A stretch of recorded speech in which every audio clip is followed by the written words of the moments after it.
9 اگست 2023 نه قرآن پاک اسانه په پښتو کې مورنۍ ژبې کې قرآن پاک ترجمه وړاندې کېږي، ورسره به وضاحت وي. روزانه په حساب سره انشاءالله یو رکو اورئ، یادوئ او بیا د شیر کولو بټنې باندې داسې یوه ګوته ټچ کوئ چې مخې ته شیر کېږي او نورو ته ورورسي.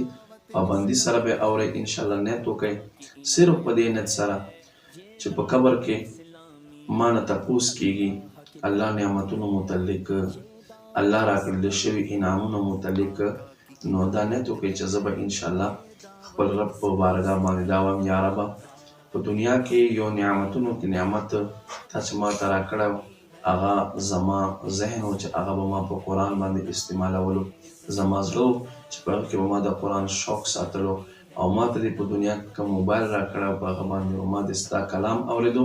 نو انشاءالله چې دا نیت وي بیا به امید دی چې الله رحمتونه مونږ سره وي.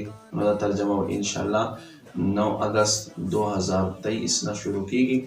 هره ورځ یو رکو په حساب سره اورئ او د سره شیر کوئ.